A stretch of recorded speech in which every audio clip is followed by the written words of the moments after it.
걱정하지 마시고 할 수만 있으면 옆 사람하고 좀 사이를 띄워 앉으시면 마음이 좀 편안하지 않을까 생각이 듭니다. 바이러스가 보통 말할 때 1m, 또 기침할 때는 3m까지 간다고 그러는데, 여러분 대화하는 것은 좀 한 1, 2m만 떨어져도 일단 안심이 된다고 그러니까 어쨌든 좀 떨어져 앉으시고 마스크 쓰셔도 괜찮으니까 쓰시고 이렇게 예배할 수도 하시기를 바랍니다. 그리고 이제 우리 또 집에서 인터넷으로 예배를 보시는 분들은 누구도 안 본다고만 왔다 갔다 하면서 그러지 마시고 자리도 정하시고 또 시간도 정하시고 여러분 마음을 정말 하나님께 드려서 하나님께 경건한 마음으로 예배에 임하시기를 바랍니다. 그것이 우리가 사는 길이기 때문에 어쨌든 하나님께 예배함이 모든 삶의 중심이 되시도록 그렇게 하시기 바랍니다. 이제 많은 교회들이 오늘 또 이송으로 하기도 하고 또 이제 현장에서 예배를 드리기도 하고 여러 가지로 하는데, 온 나라가 이렇게 바이러스 때문에 사람끼리도 만나기가 어렵고 또 나가지도 말라고 하고 학교나 이런 유치원들이 또 쉬기도 하고 이러다 보니까 어제는 곰곰이 생각하니까 그런 생각이 참 많이 들었습니다. 우리가 그동안에 아무렇지도 않게 너무나 당연하게 생각했던 일들이 참 소중했고 행복한 일이었구나 하는 생각을 했습니다. 우리는 그동안에 아무 때나 교회를 갈 수 있으니까, 아무 때나 모여서 예배할 수 있으니까, 집사님 만나서 아무 때나 이야기할 수 있으니까, 또 만나서 악수도 하고 포옹도 하고 별 얘기 다 했으니까 아무런 문제 없었고, 함께 모여서 식사에도 문제가 없었고 그냥 너무나 편안했습니다. 아무 때나 모이려면 모여서 예배할 수 있었기 때문에 그것이 그냥 당연한 줄 알았습니다. 그런데 이렇게 온 나라가 코로나 바이러스로 인해서 어려워지니까 이런 일들이 얼마나 소중했던 것인가. 그동안 우리가 마음 놓고 이렇게 마스크 끼지 않고 대화하고 마음 놓고 침 튀겨가면서 앞사람 얼굴 침 튀길 만큼 막 때로는 화도 내고 즐거움도 없고 노래도 부르고 했던 때가 그게 얼마나 행복한 일이었는가를 이렇게 새삼스럽게 생각하게 되었습니다. 어찌 보면 이것이 길게 보면 나중에 건강을 잃을 나이쯤 되면 또 그렇게 생각할 것 같아요. 젊은 때가 행복했구나. 무릎 짱짱하고 소화 잘 되고 눈 잘 보이고 귀 잘 들릴 때가 행복한 때였구나. 그때는 몰랐지만 아마 또 이런 날이 올 것이고, 그 시기를 지나서 이제 육체를 떠나면 그 소리 하겠죠. 그때 육체에 있을 때 마음 놓고 신앙생활할 때 그때가 기회였었구나. 그때가 참 좋은 때였구나. 내가 이럴 줄 알았으면 더 열심히 했을 걸, 아마 그런 후회를 또 할 때가 올 것이라 생각을 합니다.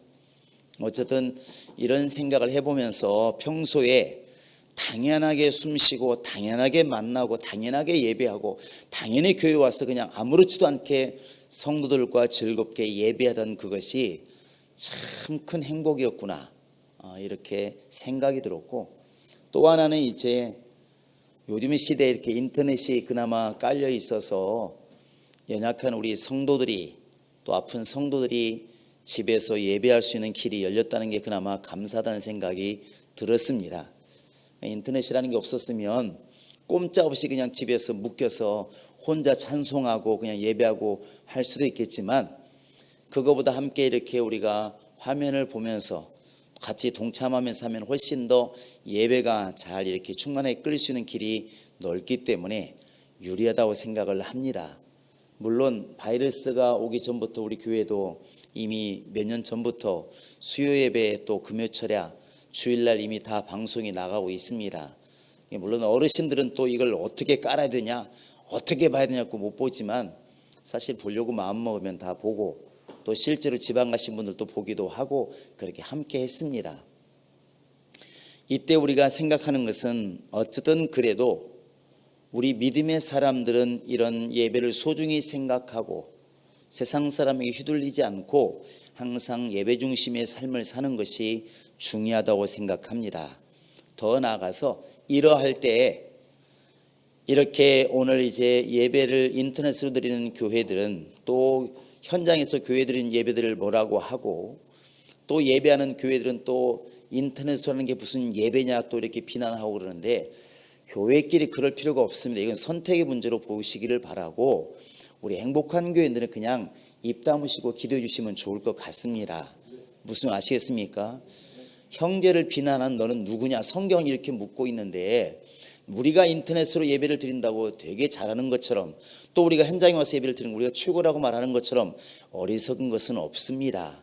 어떻게도 우리는 주님 앞에 예배하는 것이고, 연약한 사람들이 어떻게 하겠습니까? 또 우리가 되면 어떻게 하겠습니까? 제가 말씀드렸습니다. 우리 교회도 만약에 더 많은 사람이 있다고 한다면 더 고심했을 겁니다. 그러나 아직은 우리는 장소가 널널하고, 그래서 인터넷도 되어 있기 때문에 연약한 사람들은 예배를 집에서 드리기를 원하고 이렇게 길이 열려있기 때문에 편안하게 하는 것이지, 사실 그렇지 않았으면 고심이 많았을 것입니다. 우리 행복한 교인들은 이렇게 어려울 때 언어를 좀 조심하고 말을 아끼는 성도가 되어서 사람들은 시원할지 모르겠지만 하나님께 범죄하지 않는 그런 지혜가 있기를 바랍니다. 무슨 말 아시겠습니까? 오늘 이렇게 읽은 본문의 말씀은 어찌 보면 오늘 우리나라의 지금 상황과 참 비슷하지 않을까, 아니면 교회 상황과 비슷하지 않을까, 이런 생각을 해봅니다. 이 시의 저변에 깔려있는 건 뭐냐면, 이스라엘이 지금 바벨론으로 포로로 지금 잡혀가 있는 상황을 여러분 염두에 두시면 금방 이해가 됩니다. 이스라엘은 사실은 우리보다 훨씬 더 고생을 많이 했습니다. 민족 자체가 저 위로 올라가면 이집트에게 400년 동안 종살이를 했고, 또 이제 좀 내려오면은 바벨론에게 70년 동안 종살이를 했고, 또 더 내려오면은 로마와 헬라에게 또 지배를 당하고, 사실 독립돼서 산 때가 얼마 안 됩니다.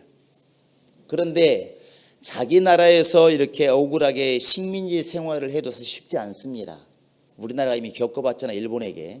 우리나라 사람들이 지금 일본으로 끌려간 것도 아닌데, 내 집에서 내 나라에서 살고 있어도 지배를 당하면 결코 행복하지 않습니다. 죽을 것 같다는 것이죠. 그런데 다른 나라로 만약에 우리가 지금 끌려간다고 생각하면, 그 끌려간 사람 여러분 마음을 이해하십니까? 얼마나 괴로울까? 얼마나 답답하고 얼마나 분하고 얼마나 괴로울까? 그게 바로 이스라엘 사람들이 바벨론으로 끌려가 있는 상황이었습니다. 그래서 시편 기도 말하지 않습니까? 우리가 저 바벨론 강가에서 울었도다, 많이 울었도다, 그렇게 써있지만 통곡을 하는 것이죠. 남의 나라에 있으면서 갈 수도 없는 그 내 나라, 주님 계신 그 예루살렘 성, 하나님의 성전 언제나 돌아갈까? 언제나 돌아갈까? 그때는 마냥 거기서 행복했는데 이제 남의 나라에 끌려와서 이게 포로 생활하니까 얼마나 괴로울까? 그들이 괴롭죠. 지금 우리도 마찬가지 않습니까? 지금 이렇게 온 나라가 이 바이러스 때문에, 바이러스는 보이지도 않는 겁니다. 우리가 세균과 바이러스를 구별하셔야 되는데, 세균은 하나의 세포를 이루고 있는 것이 세균이지만, 바이러스는 세균도 없고 그냥 핵산을 단백질에 둘러싸고 있는 그거라고 말을 합니다. 단백질 덩어리라고요. 소금 덩어리처럼 덩어리인데, 이게 밖으로 나가 있을 때는 그냥 한 먼지와 같은데, 이게 숙주를 만나면 사람 속에 들어오면 갑자기 활동을 시작하는 것입니다. 마치 버섯이 물속에 담궈 놓으면 불면서 이렇게 버섯 모양이 나타나는 것처럼 이 단백질이 바로 그렇다는 것이죠. 그렇게 미약한 그 바이러스가 온 나라를 지금 덮어가지고, 이건 뭐 교회에서 예배를 드리지 말라고 할 정도로 이제 이렇게 상황이 이렇게 되었습니다.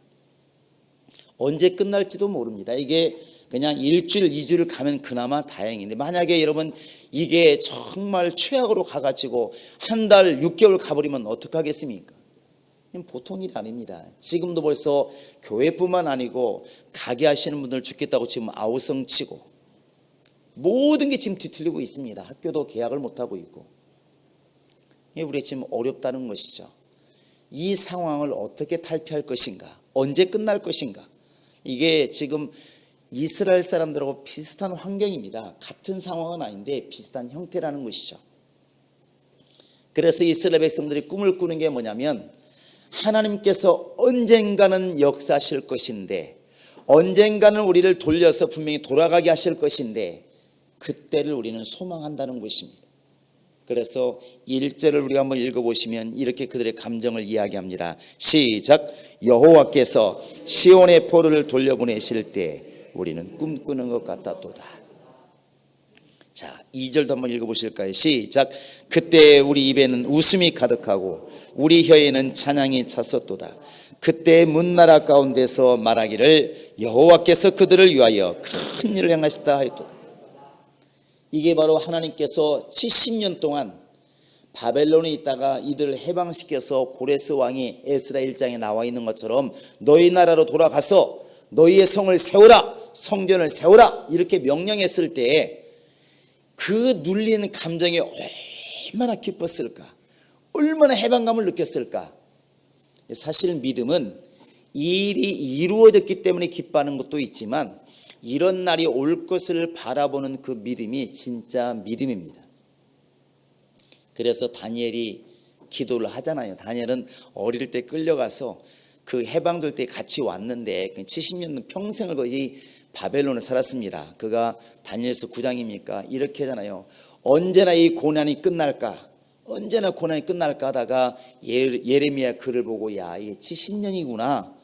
70년이 차면 해방되는구나 하는 걸 깨닫고 내가 기뻐했다 이렇게 말하고 있는데, 이스라엘 백성들이 정말 그렇게 힘들고 어려울 때 그들에게 신앙을 지킬 수 있는 힘이 뭐였을까? 내가 지금 이렇게 남의 나라에 왔는데 만약에 느헤미야처럼 그 나라에서 오래 있다 보니까 성공할 수 있습니다. 관리가 되기도 하고, 우리나라도 지금 이렇게 미국으로 간 사람들 아들 딸들이 지금은 오래 살다 보니까 왜 주지사 막 출마도 하고 그러지 않습니까? 브라질로 아버지는 사탕수수 농장에 농부로 갔지만 벌써 50년 되다 보니까 자식들은 의사가 되고 교수가 됩니다. 그 사람은 굳이 한국에 올 필요가 없잖아요. 생각해보면 성공했으니까. 그것처럼 70년이 됐다는 것은 이제 유대인 중에서도 성공한 사람이 나오고 터를 다 잡았다는 것입니다. 그러면 굳이 예루살렘을 그리워할 필요도 없고 돌아갈 필요도 없는데 왜 그 사람들은 끊임없이 자기를 돌이켜서 언젠간 돌아갈 것을 기대하고 소망했을까? 무엇이 그렇게 그 힘을 갖게 만들었을까 하는 것입니다. 우리는 신앙생활이 버겁습니다. 힘듭니다. 더더군다나 이렇게 온 나라가 이렇게 교회를 주시하고 있을 때는 더더군다나 힘듭니다. 우리는 과연 이때 이 신앙을 어떻게 지켜나가고 어떻게 유지해 나가고 어떻게 낭망하지 않고 갈 수 있을까? 꼭 이때가 아니더라도 개인적으로 때로는 사업이 어려워지기도 하고 육체가 고난이 오기도 하고 가정이 어려워지기도 합니다. 그때 신앙을 잃어버리지 않고 그런 고난의 세월을 어떻게 끝까지 견디고 주님 앞에 나아갈 수 있을까? 오늘 우리는 그것을 깨달아야 되는데 그게 뭐냐면 결국 소망의 믿음입니다. 그게 믿음이에요. 언젠가는 하나님께서 반드시 회복시키시고 언젠가는 주님께서 반드시 우리의 기도를 들으시고 언젠가는 반드시 이 모든 것에 대해서 신원해 주실 때가 있다. 이걸 우리가 믿는 겁니다. 그래서 믿음이 뭐냐고 물어보았을 때 교회 가는 거, 믿음이 뭐냐 성경 읽는 것, 이건 우리가 말하는 정의인 것이고 성경은 이렇게 이야기를 합니다. 히브리서 11장 1절에 보시면 믿음은 무엇이냐? 바라는 것들의 실상이요 보지 못하는 것들의 증거다 그랬습니다. 제가 믿음은, 그러면 여러분은 한번 정의를 말해 보시기 바랍니다. 믿음은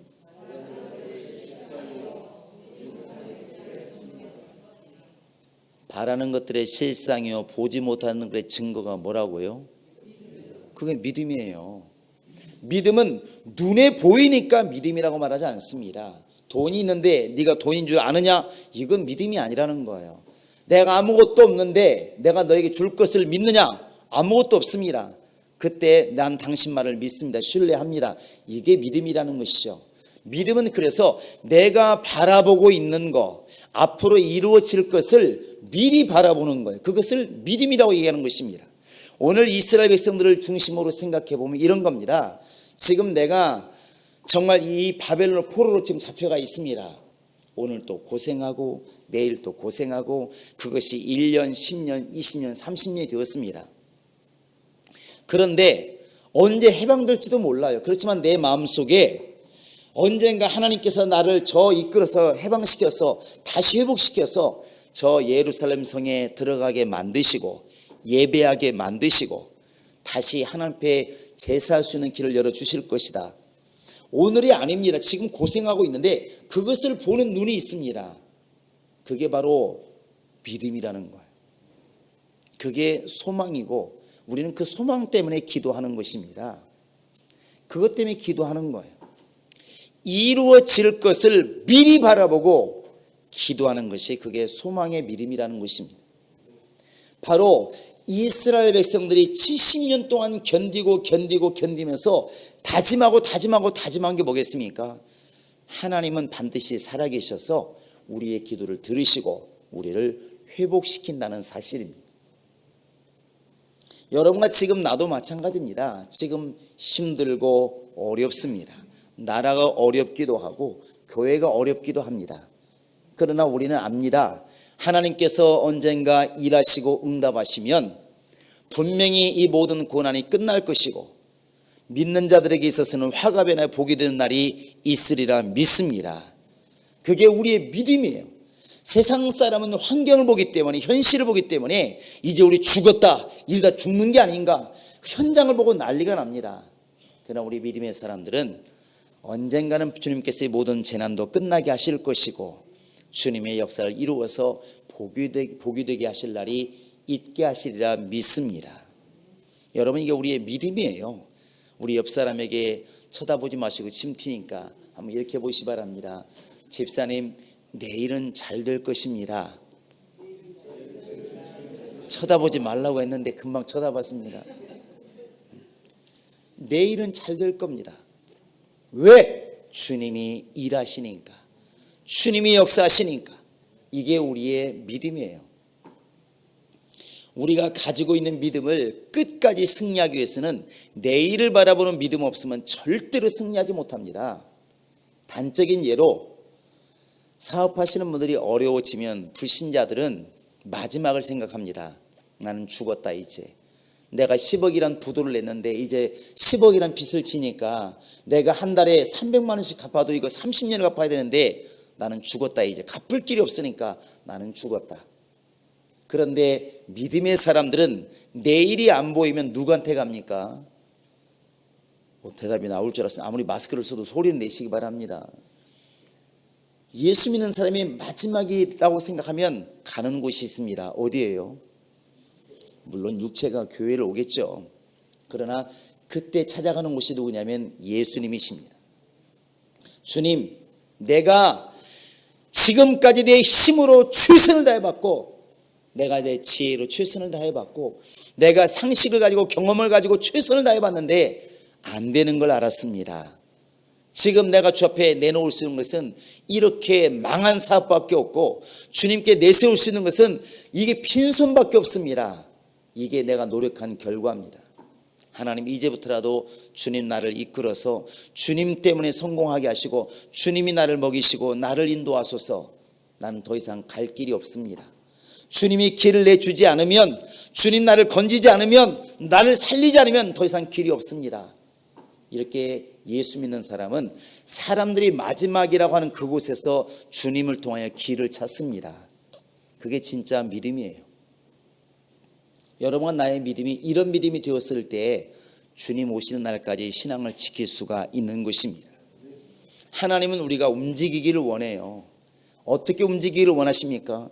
우리는 아무것도 할 수 없는데, 그런데 요한계시록 22장 11절 12절에 보면 이렇게 말하고 있습니다. 더러운 사람은 계속 더러워라. 의로운 사람은 계속 의로워라. 왜 이렇게 말을 했을까? 제가 성경 읽으면서 참 의아했던 부분이 이런 것입니다. 왜 하나님은 자식이 잘못되면 모가지를 끌어서라도 와가지고 어떻게 해야지. 자식이 잘못했으면 끌어와가지고 목을 끌어와서라도 어떻게 좀 끌어앉혀가지고 뭘 술을 내야지. 딸들이 밤늦게 안 들어오려면 부모들이 아빠들이 어떻게 합니까? 머리를 막 밀어버리고 하잖아요. 왜 하나님은 그렇게 안 하실까? 우리 하나님은 길을 제시하시고 우리가 움직이기를 원하십니다. 그래서 내가 기도하지 않으면 하나님도 움직이지 않으시고 내가 움직이지 않으면 하나님도 일하시지 않는다는 것입니다. 그래서 이사야가 외친 게 뭐겠습니까? 예루살렘에 파수꾼을 세워 찬송을 받으시기까지 하나님으로 하여금 쉬지 못하시게 하라, 이렇게 말씀하셨어요. 우리 이렇게 말합니다. 아니, 하나님 일하시면 되지, 왜 우리 보고 일하시게 만들려고 하지? 내가 움직여야 하나님이 일하신다는 것입니다. 그게 신앙이에요. 그래서 우리가 이렇게 어려울수록 점점 더 세상으로 가는 사람이 있고, 어려울수록 주님께 가는 사람이 있습니다. 주님께로 달려가는 신앙이 주님이 원하시는 신앙이고, 그게 살아있는 신앙이에요. 우리가 많은 예화를 들었습니다. 옛날 시골 사시는 분들이 이렇게 챙이질, 표준말로는 키질이라고 하죠. 지금은 그렇게 안 하지만, 이렇게 여러분 키질 아시나요? 키질 해보셨나요? 오, 그럼 감사하네요. 저도 해봤는데 많이는 안 해봤지만, 키질이 재미있는 게 뭐냐면 키를 돌리듯이 이렇게 하잖아요. 가까운 엄마들은 때리기도 하지만 능숙한 분들은 때리기도 합니다. 이렇게 돌려서 올리면 알곡은 이 돌면서 안으로 들어옵니다. 쭉쟁이는 가볍게 돌질 못하고 날아가요. 그래서 한참 하다 보면 안쪽에는 알곡이 모이고, 볼이 알곡이 모이고 바깥으로 쭉쟁이가 나가요. 신기하죠. 그러니까 흔들면 흔들수록 알맹이는 안쪽으로 들어와, 쭉쟁이는 밖으로 나가. 환란이 닥치면 닥쳐보면 아는 게 뭐냐면, 믿음 없는 사람들은 점점 더 에이씨 그러고 점점 멀리 간다는 거야. 환란이 닥치면 닥칠수록 멀리 간다는 거야. 그런데 신앙이 있는 사람들, 믿음 있는 사람들은, 하나님이 원하시는 사람들은 흔들면 흔들수록 자꾸 주님 곁으로 간다는 것입니다. 그래서 너희가 고난 당하는 자가 있느냐, 저는 기도할 것이요, 그랬습니다. 사실은 고난 당할수록 기도하는 사람이 있습니다. 그게 알곡이에요. 우리가 지금 이스라엘 백성들을 통해서 알 수 있는 게 뭐냐면, 그렇게 주님께로 달려가는 자가 돼야 되는데, 그러려면 여러분 앞을 바라보는 믿음을 가지시기 바랍니다.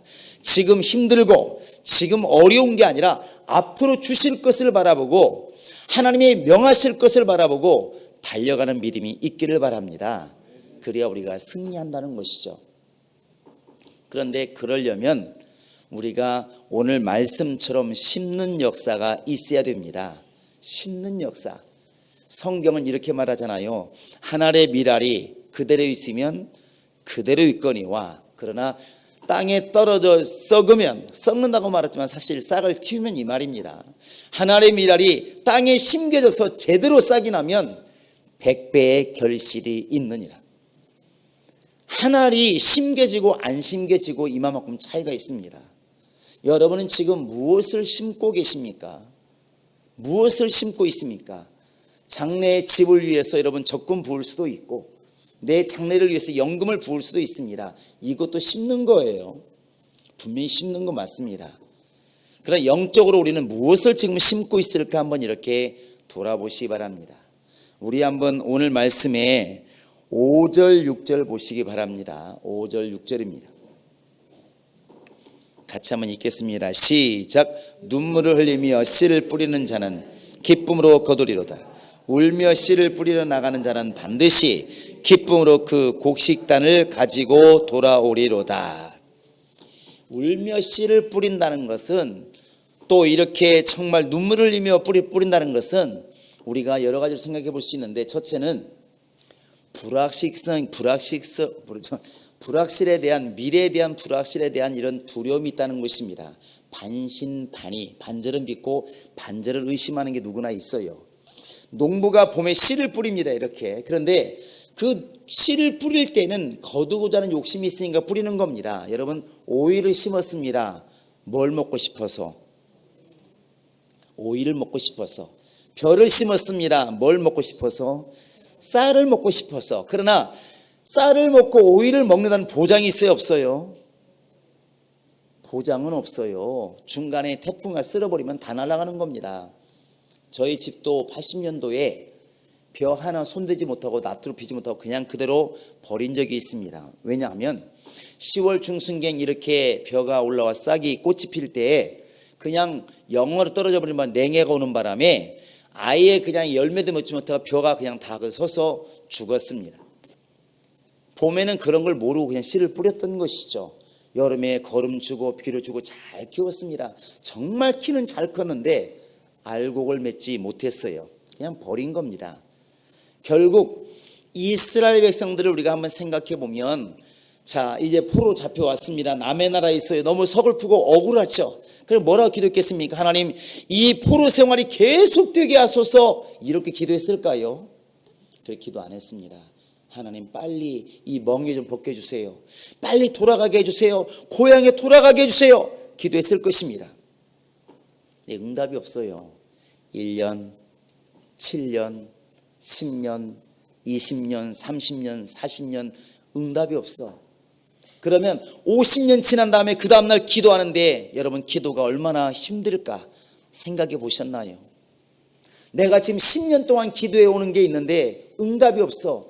그 다음날 기도할 때 얼마나 힘들까? 이거 한다고 될까? 이거 지금까지 기도했는데 안 되는데 또 될까? 얼마나 힘들까?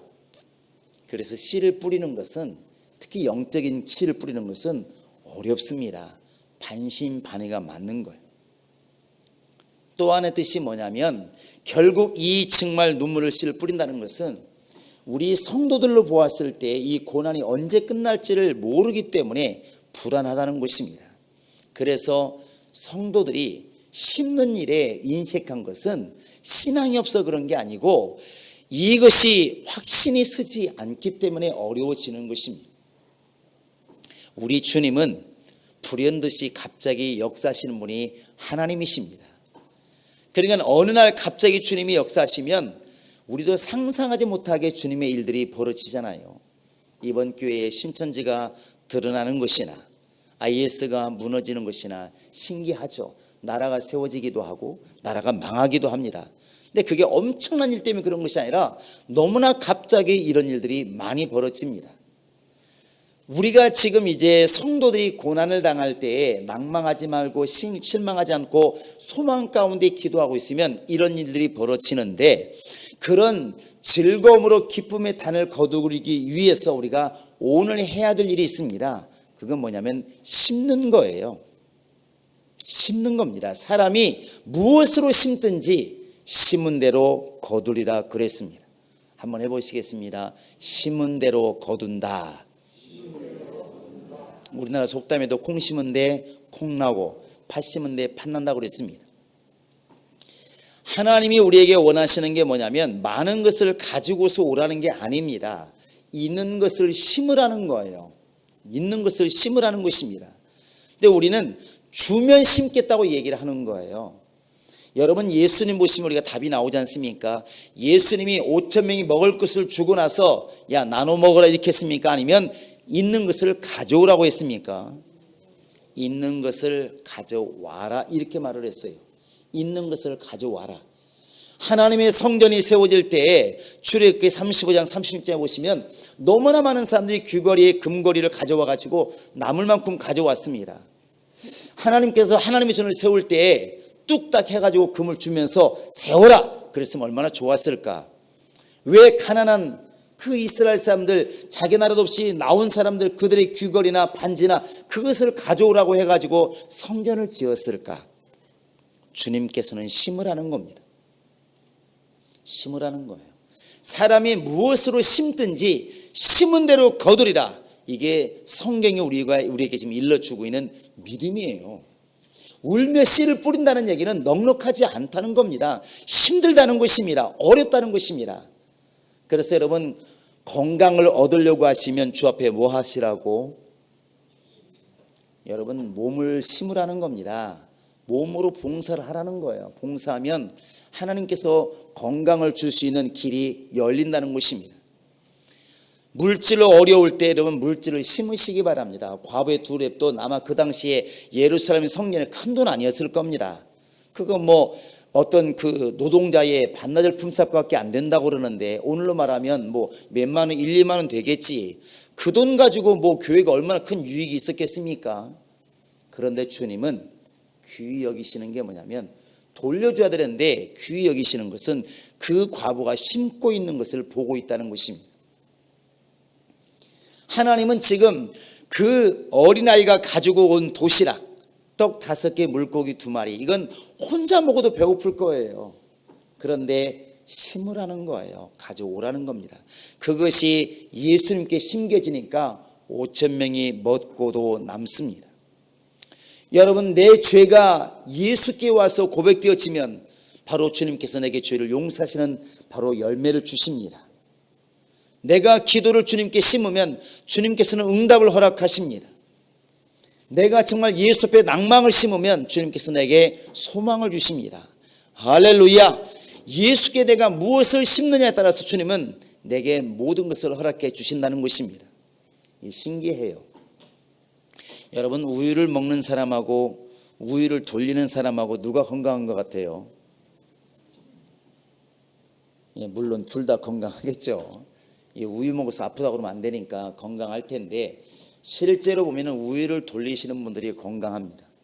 새벽같이 일어나서 집집마다 우유 돌리시는 분들은 굳이 헬스장에 가지 않아도 이 사람들은 건강해요. 제가 옛날에 알았던 집사님도 그랬습니다. 그분이 자기 입으로 말하기를 자기가 얼마나 몸이 약했는지 사실은 결혼을 안 하려고 했답니다. 내가 결혼한들 누구를 고생시키려고, 내가 결혼해서 애를 낳을 수 있을까, 나는 애도 못 낳을 것 같고, 이렇게 맨날 비실비실하는데 내가 결혼하면 그 사람도 불행하고 나도 불행하니까 나는 결혼을 안 해야 되겠다, 이렇게 생각을 했다는 것입니다. 그런데 이제 어찌 결혼해서 이렇게 있는데 몸이 약하니까 늘 누워있고, 한번 밖에 나가면 또 누워있고, 이런 생활을 하다가 누군가가 우유 돌리는 사람이 좀 몇 개만 좀 같이 돌려줄 수 없느냐, 이렇게 해가지고 돌리기 시작했는데, 이제 그게 처음에 나가보니까 너무 좋더라는 거예요. 새벽에 나가는 공기도 시원하고 또 이렇게 운동도 되고. 처음에는 막 죽을 것 같았는데 그게 1년, 2년, 3년 우유를 돌리다 보니까 어떻게 됐을까요? 아파트 5층을 뛰어 올라간다는 것이죠. 자기도 모르는 사이에 엄청 건강했더라는 거예요. 그때 물어봤습니다. 이제 그만해도 안 되냐고. 근데 그렇게 말합니다. 아니요, 이건 내가 지금 즐거워서 하는 거예요. 난 돈 때문에 하는 게 아니에요. 지금 너무 즐거워요. 이렇게 건강해졌는데 바로 우유를 돌리는 사람이 오히려 건강하더라는 것입니다. 여러분, 그래서 우리가 주님 앞에 심는 게 그만큼 중요하다는 것입니다. 여러분, 성경은 바로 그런 것들에 대한 예표입니다. 아브라함이 멜기세덱을 만나서 자기 것의 10분의 1을 드렸습니다. 이건 우리는 11조라고 얘기를 해요. 야곱도 마찬가지고. 그런데 성경 히브리서 뭐라고 말하고 있습니까? 레위가, 아브라함이 이삭을 낳고 이삭이 야곱을 낳고 야곱이 12명을 낳았습니다. 12명 중에 하나가 레위입니다. 증손자예요, 증손자. 그러니까 아브라함이 볼 때는 까마득해 보이지도 않습니다. 그런데 성경은 뭘 말하고 있냐면, 아브라함이 하나님께 12의 1조를 드릴 때 레위도 그 허리에서, 곧 아브라함의 허리에서 같이 11조를 드렸다 그랬습니다. 같이. 무슨 말입니까? 우리가 볼 때는 뭔 소리야, 아브라함이 드렸지. 근데 하나님께서 받으실 때는 아브라함과 그 자손이 같이 드렸다고 본다는 겁니다. 이게 신앙이고 믿음이에요. 우리가 지금 나를 위해서도 내 자손을 위해서도 우리가 11조를 드리고 봉사를 하고 헌신해야 될 이유가 바로 여기 있는 것입니다. 내가 심으면 반드시 거두는 자가 있다는 것입니다. 그게 하나님의 역사예요. 그래서 이 다윗이 열심히 해서 훌륭한 왕이죠. 그런데 다윗이 심어 놓으니까 아들이 성전을 짓고, 또 그 아들이 나중에 말년에 타락해서 범죄했을 때 하나님께서는 즉시로 징계할 수 있지만 이렇게 말을 합니다. 내가 지금 너에게 하고 싶은 일은 확 나를 뺏어서 어떻게 하고 싶지만 내가 네 아버지하고 약속한 게 있어서 내가 지금은 참는다, 이렇게 말을 해요. 이 지금 솔로몬에게 하나님의 징계가 임할 수 있는 이 기회가 아버지의 믿음 때문에 한 번은 지나갔다는 거예요. 그건 아버지의 공로입니다. 아버지의 공로예요. 우리나라는 이렇게 보면 이제 신앙생활한 지가 벌써 우리나라 기독교 들어온 지가 100년이 넘었기 때문에 벌써 많이 간 집들은 3대, 4대까지 가 있잖아요. 그러니까 그런 분들을 만나보면 이런 얘기 많이 합니다. 왜 이렇게 평안하고 왜 이렇게 정말 신앙생활 잘합니까? 물어보면 이게 내 공로 아니라고.